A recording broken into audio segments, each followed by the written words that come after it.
అధ్యక్ష, తెలంగాణ రాష్ట్రం vote on account budget అంచనాలు 2,75,891 కోట్ల రూపాయలతోన గౌరవ ఉప ముఖ్యమంత్రి బట్టి విక్రమార్క గారు మన రాష్ట్రం లోపల ఏ విధంగా అభివృద్ధి కార్యక్రమాలు తీసుకెళ్లన్నది మన గౌరవ ముఖ్యమంత్రి రేవంత్ రెడ్డి గారి నాయకత్వంలో ప్రవేశపెట్టడం జరిగింది అధ్యక్ష. రెవెన్యూ వ్యయం 2,01,178 కోట్లు, మూలధన వ్యయం 29,629 కోట్లు, 6 గ్యారెంటీల కోసం అధ్యక్ష 53,136 కోట్లు కేటాయించిన అధ్యక్ష.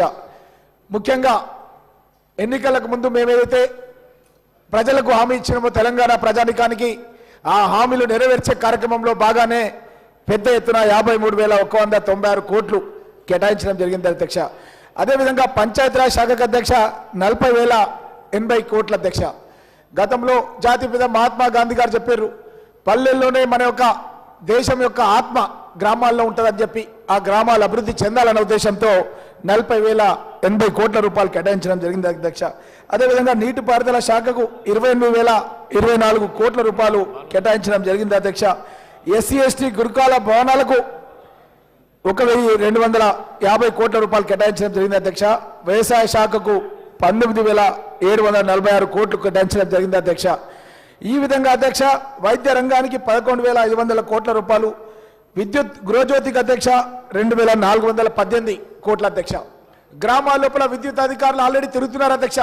ప్రతి ఇంటికి వెళ్ళి వాళ్ళ దగ్గర ఉన్నటువంటి ఆధార్ కార్డ్స్ కానీ వాళ్ళ యొక్క బిల్లులు కానీ సేకరించి మనం వచ్చే నెల నుంచే తప్పకుండా కేటాయించడానికి అని చెప్పి చేయడం జరిగింది అధ్యక్ష. ఇన్ని కార్యక్రమాలు జరుగుతుంటే అధ్యక్ష, ముఖ్యమంత్రిగా గతంలో పనిచేసినటువంటి అనుభవం ఉన్నటువంటి కేసీఆర్ నిన్న ఏం మాట్లాడింది అధ్యక్ష అక్కడ నల్గొండలో? నిజంగా వీళ్ళు మొగోళ్ళ అని మాట్లాడిన అధ్యక్ష. ఈ భాష మాట్లాడొచ్చా అధ్యక్ష? మనం చట్టసభలో మనం మహిళలకు కూడా రిజర్వేషన్స్ ఇవ్వాలని చెప్పి మన శాసనసభలోనే తీర్మానం చేసినాం అధ్యక్ష. ఆ తర్వాత పార్లమెంట్లో కూడా తీర్మానాన్ని సపోర్ట్ చేసినాం అధ్యక్ష. గతంలోనే యూపీ ఆధ్వర్యం లోపల మనం ఆల్రెడీ రాజ్యసభలో కూడా దాన్ని బిల్ పాస్ చేసుకున్నాం అధ్యక్ష. అలాంటిది మహిళల్ని చులకన చేసే విధంగా మాజీ ముఖ్యమంత్రి చంద్రశేఖరరావు గారు ఏదైతే నిన్న శాసనసభలో మొగోళ్ళ వీళ్ళు అని చెప్పి అంటే మాట్లాడమంటే ఏ విధంగా మాట్లాడుతూ మహిళలను కించపరిచే విధంగా అని చెప్పి మీరు ఒకసారి ఆలోచన చేయాలని చెప్పి మీ దృష్టికి తీసుకొస్తున్నాం అధ్యక్ష. అదే కాదు అధ్యక్ష, ఇంకా అధ్యక్ష ఆయన ఏం మాట్లాడుతుందంటే ఉమ్మడి రాష్ట్రం లోపల మన ఆంధ్రప్రదేశ్కు జరిగినటువంటి ఆంధ్రప్రదేశ్ రాష్ట్రం ఉన్నప్పుడు కూడా జరిగిన తెలంగాణకు జరిగిన న్యాయం కంటే కూడా ఎక్కువ అన్యాయం ఈ యొక్క 10 ఏళ్లలో జరిగిందని చెప్తే దాన్ని వక్రీకరించి మాట్లాడుతున్నారు అధ్యక్ష. ఇది తగునా అధ్యక్ష? ఒక ముఖ్యమంత్రిగా ఉండి శాసనసభకు రాకుండా బయట ఎక్కడో ఉండి మన రాష్ట్రాన్ని అధోగతి పాల్పొందించి సుమారు 7 లక్షల కోట్ల రూపాయలు అప్పు చేసి ఆ యొక్క ప్రాజెక్టు కూడా ఈరోజు నిరవర్ధకంగా అయిపోయి నీళ్లు కూడా పారించలేని పరిస్థితిలో ఉండి మనమంతా కూడా అధ్యక్ష అప్పుడు మన వికారాబాద్, పరిగి, కొడంగల్, తాండూరు ప్రాంతాలకు నీళ్లు రావాలని అప్పుడు 3 ఎంపీలు, అప్పుడు రేవంత్ రెడ్డి గారు ముఖ్యమంత్రి గారు, ఇప్పుడు అదేవిధంగా ఉత్తమ్ కుమార్ రెడ్డి గారు నీటిపారుదల శాఖ మంత్రి గారు, అదేవిధంగా కోమటిరెడ్డి వెంకటరెడ్డి గారు, వారు 3 కూడా మన దగ్గర మన షాద్నగర్ పరిగికి మధ్య కొందుర్గు, పరిగి, లక్ష్మీదేవిపల్లి ప్రాజెక్టు కట్టాలని చెప్పి మనమంతా కూడా ఈ గత ప్రభుత్వంలో ఆ ప్రభుత్వం కట్టాలని చెప్పి మనం న్యాయబద్ధంగా డిమాండ్ చేసినాం అధ్యక్ష. న్యాయబద్ధంగా డిమాండ్ చేసిన ప్రాజెక్టులు వాళ్ళు చేవెళ్ల దగ్గర, చందిప దగ్గర ఆపేసే ప్రాజెక్ట్ అధ్యక్ష. కాంగ్రెస్ గవర్నమెంట్లో స్టార్ట్ అయిన ప్రాజెక్టులు మనం తండ్రిలో దిగినాం అధ్యక్ష. 100 మీటర్ల లోపల క్రేన్లలో, టిప్పర్లలో జేసీబీలు నడుస్తున్నాయి అధ్యక్ష. అట్లాంటిది రద్దు చేసి మన ప్రాంతానికి ప్రాజెక్టులు రానియకుండా, మన ప్రాంతానికి గోదావరి జలాలు రానియకుండా ప్రాణహిత చేవెళ్ళ డాక్టర్ బిఆర్ అంబేద్కర్ సుజల సవంతి పేరుంటే ఆ పేరు కూడా తీసేసి కాళేశ్వరాన్ని మార్చి మన చేవెళ్ళ దగ్గర పనులు జరగకుండా ఆపేసారు అధ్యక్ష. వీళ్ళ అధ్యక్ష మన ప్రాంతం గురించి, మన ప్రాజెక్టులలో జరిగినటువంటి అన్యాయం గురించి మాట్లాడే హక్కు వీళ్ళకు ఉందా అధ్యక్ష అని చెప్పి కోరుతున్నాను. అదేవిధంగా అధ్యక్ష రైతు బంధు గురించి మాట్లాడుతున్నారు అధ్యక్ష. ఎన్నికలకు 2-3 నెలల ముందే ఎన్నికల కమిషన్ దగ్గర పోయి మన కాంగ్రెస్ పార్టీ తరఫున పిసిసి అధ్యక్షులు రేవంత్ రెడ్డి గారు పంపించారు. నిజంగా మీకు చిత్తశుద్ధి ఉంటే ఎలక్షన్ కోడ్ చేయముందు వేయకండి, ఇప్పుడే వేయండి, మీరు రైతు బంధు వేయండి, మేము దానికి వ్యతిరేకం కాదని లిఖితపూర్వకంగా మా నాయకుడు అప్పుడు పిసిసి అధ్యక్షుడు ముఖ్యమంత్రి రేవంత్ రెడ్డి గారు లెటర్ పంపించాం అధ్యక్ష. ఇది అఫీషియల్ రికార్డ్స్ లో ఎలక్షన్ కమిషన్ దగ్గర ఉంది అధ్యక్ష. వాళ్ళు చిత్తశుద్ధి లేకుండా ఈ రోజు ఏదో మేము వేస్తలేమని చెప్పి 7 లక్షల కోట్ల రూపాయల అప్పులో పెట్టేసి మన రాష్ట్రాన్ని అధోగతి పాలించినటువంటి వీళ్ళు ఈ రోజు చాలా మంది అంటున్నారు అధ్యక్ష, ఈడ్సే మారేతో పత్తర్సే మారు అంటారు అధ్యక్ష. మా నాయకుడు అట్లా కాదు అధ్యక్ష. ఆ విధంగా కొట్టుమని రాళ్లతో కొట్టుమని చెప్తారు అధ్యక్ష మా నాయకుడు రేవంత్ రెడ్డి గారు. రేవంత్ రెడ్డి గారు ఏమంటుందంటే వాళ్ళు ఒక మాట మాట్లాడితే మాటకు కట్టుబడిన జవాబు ఇస్తాం, అప్పుడే ఒక మెసేజ్ పోతుంది. మనం కనుక ఈ విధంగా ఉంటే ఈ భాషకు ఎప్పుడు కూడా ఇంకా మళ్ళీ వాళ్ళు మార్చుకునే అవకాశం కూడా లేదు అధ్యక్ష. ఈ భాషను స్టార్ట్ చేసింది ఎవరు అధ్యక్ష? కేసీఆర్ గారు. ఏ సభలో వెళ్ళినా సరే మహిళల్ని కూడా సన్యాసులను మాట్లాడిన అధ్యక్ష, విధవలను మాట్లాడిన అధ్యక్ష. ఈ విధంగా తెలంగాణ సమాజంలోనే కవులు కళాకారులంతా కూడా బాధపడుతున్నారు అధ్యక్ష. ఒక ముఖ్యమంత్రిగా ఇంత అనుభవం ఉండి 80,000 పుస్తకాలు చదివినా అని చెప్పి మాట్లాడిన కె చంద్రశేఖరరావు గారు ఈ తెలంగాణ లోపల తెలుగు భాషను పూర్తిగా అధోగతి పట్టించినటువంటి వ్యక్తి ఈ రోజు శాసనసభ లోపల వాళ్ళ నాయకులు మాట్లాడుతున్నారు అధ్యక్ష.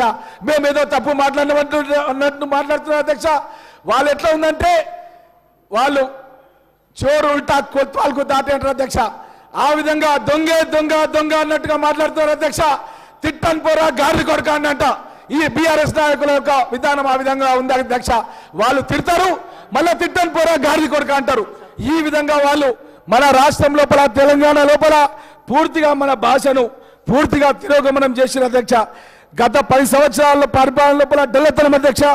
వాస్తవంగా చెప్పాలంటే గత 10 సంవత్సరాల కాలంలో పాలకులు వాగ్దానాలు మభ్యపెట్టి మాటలు ఆకాశానికి తాకితే వాటి ఆచరణ మాత్రం నేల మీద సాము చేశాయని చెప్పక తప్పదు అధ్యక్ష.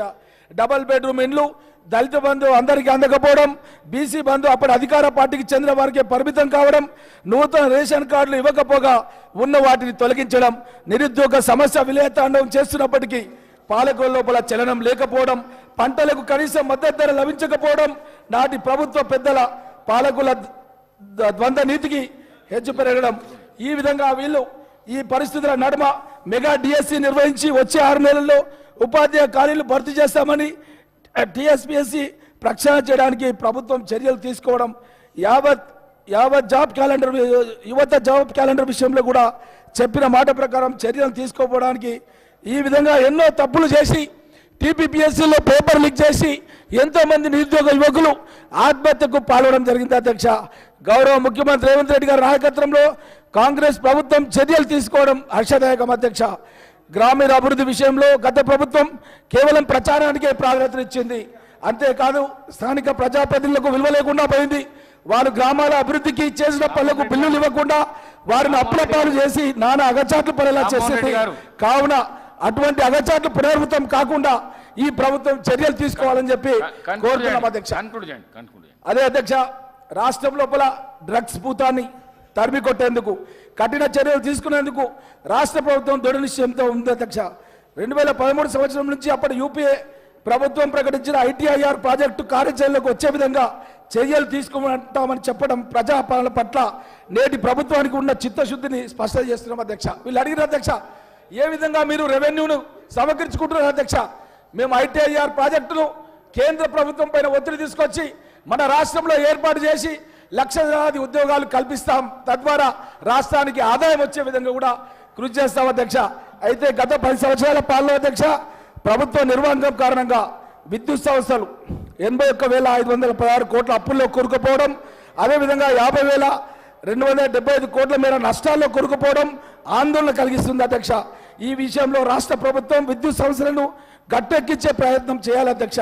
అదేవిధంగా గత ప్రభుత్వ నిర్వాహకం కారణంగా పౌర సరఫరా కార్పొరేషన్ 56,000 కోట్ల అప్పులు, నష్టాలు 11,000 కోట్లకు చేరుకోవడం, ఇలా ప్రతి శాఖకు అప్పుల కుప్పగా మారిపోయాయి అధ్యక్ష. గత 10 సంవత్సరాల కాలంలో అనేక వర్గాలు సంఘాలు అణిచివేతకు వివక్షకు గురైన అధ్యక్ష. రైతులు, పేదలు, ఎస్సీలు, ఎస్టీలు, బీసీలు, మైనార్టీలు, మహిళా యువత, అమరవీరుల కుటుంబాలు, ఉద్యమకారులు, ఉద్యోగులు, రిటైర్డ్ ఉద్యోగులు, కార్మికులు, ఇతర ప్రతి వర్గం కూడా అణిచివేతకు గురైంది అధ్యక్ష. ఇదొక్కటే కాదు అధ్యక్ష, తెలంగాణ రాష్ట్రం ఏర్పాటు కావడానికి కేవలం తాము మాత్రమే కారణమని, తాము మరియు తమ కుటుంబ సభ్యుల త్యాగాల ఫలితమే అని మొన్నటి వరకు రాష్ట్రాన్ని పాలించిన పార్టీ నాయకులు బుకాయించే ప్రయత్నం చేశారు అధ్యక్ష. ఈ కారణంగా అమరవీరుల త్యాగాలకు, ఉద్యమకారుల తెగువకు, ఇక్కడి ప్రజల త్యాగనిర్తికి దృక్పథాన్ని అవమానించే విధంగా ప్రయత్నాలు జరిగాయి అధ్యక్ష. అదొకటే కాదు అధ్యక్ష, ప్రజాధనాన్ని వృధా చేస్తూ పరిపాలనా భవనాలు కట్టడాన్ని కూల్చివేసి వాటి స్థానంలో కొత్తవి కట్టే ప్రయత్నం జరిగినాయి అధ్యక్ష. ఈ విధంగా చరిత్ర స్థిరస్థాయిగా నిలిచిపోవాలని జిజ్ఞాసతో వాళ్ళు కనబరిచే వాళ్ళు తప్ప ప్రజల ఆకాంక్షలను నెరవేర్చాలనే బాధ్యత తమ మీద ఉందనే విషయాన్ని నిన్నటి వరకు రాష్ట్రాన్ని పీల్చి పిప్పి చేసినటువంటి పాలక వర్గం మర్చిపోయింది అధ్యక్ష. ఇంకొక విషయం అధ్యక్ష, తరతరాలుగా దగాపడ్డ ఇక్కడ యువతకు తెలంగాణ రాష్ట్రం ఏర్పడిన తర్వాత ఉద్యోగ ఉపాధి కల్పించాల్సిన బాధ్యత విస్మరించి తమ కుటుంబ సభ్యులను రాజకీయ పునర్వాస కేంద్రాలుగా ప్రాముఖ్యతనిచ్చారు అధ్యక్ష. లక్షల ఉద్యోగాలను ఇచ్చామని చెప్పిన పాలకులు, పార్టీ పెద్దలు పలు సందర్భాల్లో లెక్కలు చెప్పినప్పటికీ ఉద్యోగాలు రాక నిరుద్యోగ యువకులు తీవ్ర నిరాశ నిస్పృహలకు గురయ్యారు అధ్యక్ష. ఇంటికో ఉద్యోగం, నిరుద్యోగ వృద్ధి కల్పిస్తామని గత పాలకులు చెప్పినప్పటికీ వాటిని అన్నింటినీ గత పాలకులు తొందరగా తొక్కారు అధ్యక్ష. దీనికి తోడు తెలంగాణ పబ్లిక్ సర్వీస్ కమిషన్ కుంభకోణాలతో యువత భవిష్యత్తు అగమ్య గోచరంలో నెట్టేసింది అధ్యక్ష. రైతు బంధు బడా బాబులకు సైతం ఇవ్వడం ద్వారా తాము పెత్తందారి విధానాలకు గత పాలకపక్ష నాయకులు వారికి బలపరచడం జరిగింది అధ్యక్ష. ఈ పరిణామాలకు తోడు పూర్తి స్థాయిలో రైతు రుణమాఫీ జరగకపోవడం, రైతు రుణాలు వడ్డీలు రెట్టింపు కావడంతో రాష్ట్రంలో రైతాంగం పరిస్థితి అగమ్య గోచరంగా తయారైంది అధ్యక్ష. అదేవిధంగా ఉద్యమ కాలం నుంచి పార్టీలో ఉన్న వారిని కాదని ఆది నాయకత్వానికి భజన చేసే బీటీ టీం, బంగారు తెలంగాణ టీంకు గత పాలక పక్షం ఉన్నవారు ప్రాధాన్యత ఇచ్చారు అధ్యక్ష. దీనికి తోడు వీరి రాజకీయ బరితెగింపులకు పరకాష్టగా ఇతర పార్టీలకు చెందిన ప్రజాప్రతినిధులను నాయకులను మభ్యపెట్టి కొనుగోలు చేస్తూ ప్రజాస్వామ్యానికి మాయని మచ్చం తీసుకొచ్చారు గత పాలకపక్ష నాయకులు. గత ముఖ్యమంత్రి ప్రజలకు మాత్రమే కాదు, మంత్రులకు, పార్టీ ఎమ్మెల్యేలకు సైతం అందుబాటులో ఉండేది కాదు. కేసీఆర్ ముచ్చటపడి కట్టించుకున్న నూతన సచివాలయం కూడా రాకుండా ఫామ్ హౌస్లో ముఖ్యమంత్రిగా నిలిచిపోయారు. క్షేత్రస్థాయిలో అధికార పార్టీ వారి దాష్టికాలకు ప్రశ్నించే వారిపై అక్రమంగా కేసులు పెట్టడం, అరెస్టులు చేయడం, మొత్తం మీద నాటి అధికార పార్టీ వారు అభివృద్ధి కంటే తమ అభివృద్ధి పార్టీ నేత రియల్ ఎస్టేట్ వ్యాపారం మీదే దృష్టి ప్రాధాన్యత కేంద్రీకరించేవాళ్ళు. అలాగే రాష్ట్రంలోని ఇరిగేషన్ ప్రాజెక్టుల నిర్మాణం అధికార పార్టీ వారికి ఏటీఎం లాగా మారిపోయిన అధ్యక్ష. ఈ కారణంగా ఇరిగేషన్ పాలనా యంత్రాంగం అవినీతి అక్రమాల పుట్టగా తయారైంది. దీనికి కాళేశ్వరం ప్రాజెక్టు నిర్మాణం, మేడిగడ్డ బ్యారేజీ, కుంగిన సంఘటనలు వీరి అవినీతి కార్యక్రమాలకు తార్కాణంగా పేర్కొనవచ్చు. ఉద్యమ సమయంలో ప్రత్యేక రాష్ట్రం ఏర్పడితే ఏదో మేలు జరుగుతుందని భావించిన తెలంగాణ ప్రజలు కలలు నాటి పాలక పక్ష పార్టీ వారి దాష్టికాలు, అవినీతి అక్రమ సంపాదనల కారణంగా కలలైనాయి. ఈ విధంగా టీఆర్ఎస్ ప్రభుత్వంపై ప్రజలు వ్యతిరేక భావనతో కూరుకొని పోయినారు అధ్యక్ష.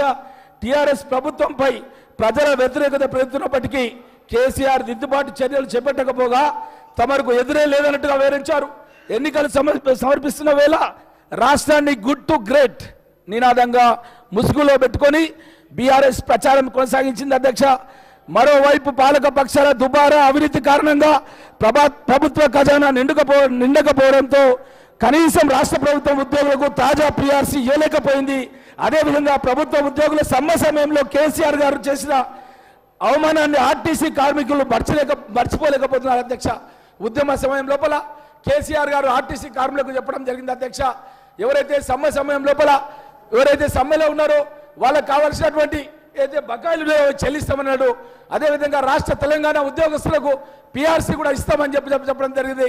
ఈ విధంగా ఈ యొక్క బీఆర్ఎస్ ప్రభుత్వం గతం లోపల ఏదైతే హామీలు ఇచ్చినారో హామీలు ఏవి కూడా నెరవేర్చకపోగా 7 లక్షల కోట్ల రూపాయల అప్పు లోపల తెలంగాణ రాష్ట్రాన్ని పెట్టేసి ఈరోజు వాళ్ళు మా గౌరవ ముఖ్యమంత్రి రేవంత్ రెడ్డి గారు ఒక రోజుకు 24 గంటల్లో 18 గంటలు తెలంగాణ రాష్ట్రాన్ని ఏ విధంగా అభివృద్ధి పథంలోకి తీసుకురావాలన్న ఏకైక లక్ష్యంతో అహర్నిశలు కష్టపడి పనిచేస్తూ నిన్న యావత్ భారతదేశానికి సంబంధించిన పత్రికా మిత్రులను, శాసనసభ్యులను, బీఆర్ఎస్ వాళ్ళను, బీజేపీ వాళ్ళను, ఎంఐఎం వాళ్ళందరూ కూడా మేడిగడ్డ దగ్గరికి పిలిచి ఈ యొక్క కార్యక్రమం లోపల ఏ విధంగా పర్యలు వాసినాయి, ఏ విధంగా భూమి లోపల కూడా ఏ విధంగా పర్యలు వాసినాయి అన్న విషయాన్ని ఈ రోజు మన సమాజానికి అంతా కూడా తెలియవచ్చే విధంగా చేసిన అధ్యక్ష. ఇప్పుడు కూడా వాళ్ళు ఏం మాట్లాడుతున్నారు అధ్యక్ష? అవి కేవలం 2-3 పిల్లర్లు అని మాట్లాడుతున్నారు అధ్యక్ష. 2-3 పిల్లర్లు కాదు అధ్యక్ష. మేడిగడ్డ బ్యారేజ్ కనుక కొట్టుకొని పోతే నెక్స్ట్ అన్నారం బ్యారేజ్ కొట్టుకపోతే అధ్యక్ష, సుందిల్లా బ్యారేజ్ కొట్టుకపోతే అధ్యక్ష. కాబట్టి దీనిపైన మొత్తం కూడా చర్యలు తీసుకోవాలని చెప్పి కాంగ్రెస్ పార్టీ పక్షాన నేను ప్రభుత్వాన్ని కోరుతున్నాను అధ్యక్ష. ఏ మహేశ్వర్ రెడ్డి గారు. థ్యాంక్ యూ అధ్యక్ష.